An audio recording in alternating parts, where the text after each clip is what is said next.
Anyway, as I said, a few new things in Stars and Stripes this year. The most exciting new thing, the little black boxes are gone. We now have, ooh, doggy, real live tool bags. So what's in the tool bag, he asks. Well, let me tell you. A pack of shims.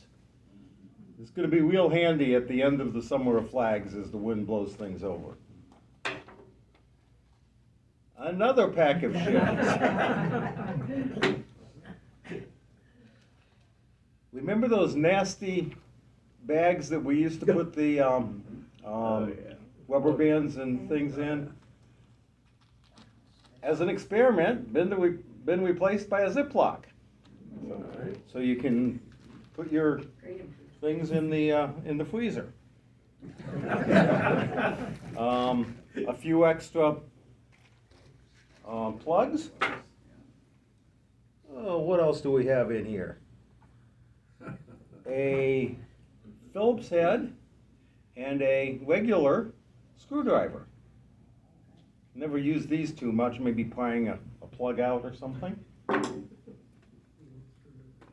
What else is in here? Ah, the always important rubber band replacements for when they snap and hurt your hand. The equally important, where on earth is that thing?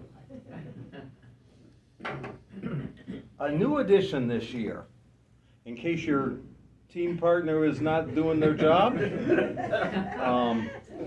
I guess this is mostly for putting the shims in. Yep. Sounds like fun. That's also a pretty good hammer if you've got any carpentry work around the house. So you can use that. And the all-important adjustable pliers. The most important tool in the bag. And in the bag is now going to be a pen. You can throw those out on the pike as you're halfway through your route. That'll be a good use of that. And the all-important 1, 2, 3, 4 tape measures. Ed, you think maybe that's a little too many?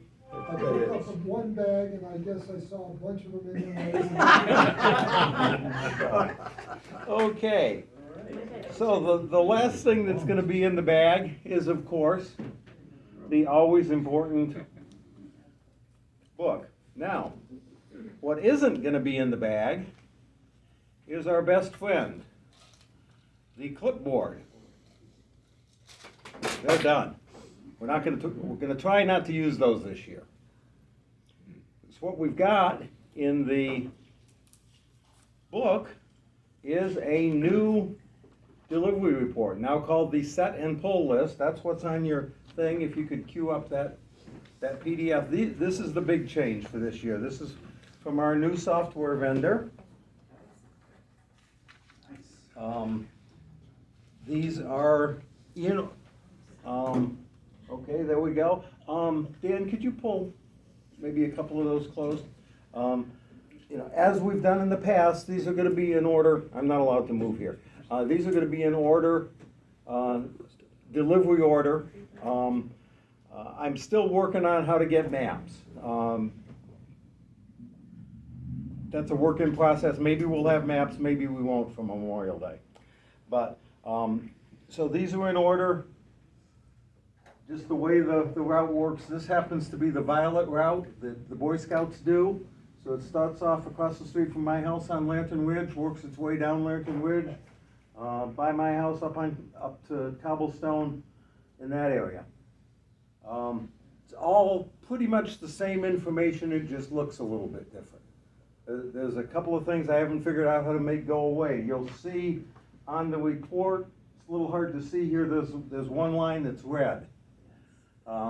That's a subscriber that hasn't renewed yet. I'm going to try to make those go away so they don't confuse the issue. At the very least, I'll block them out. but those don't get delivered. Otherwise, everything on the list gets delivered. Up at the top, it shows how many flags, 42 on this route. It shows who's gonna do it. It doesn't show the color, the route color. Sorry, but you don't really need that once you start on the route. And then the one thing that's helping with flags isn't as elegant with as Jim's database is when there's more than one flag in at one address.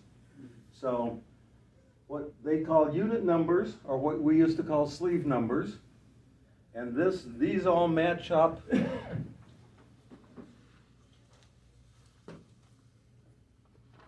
with the pictures in the book, which are gonna be there just like they always have been.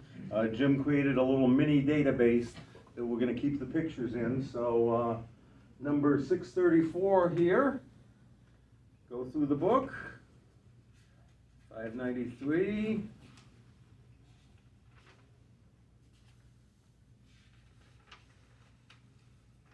Of course, it's not here.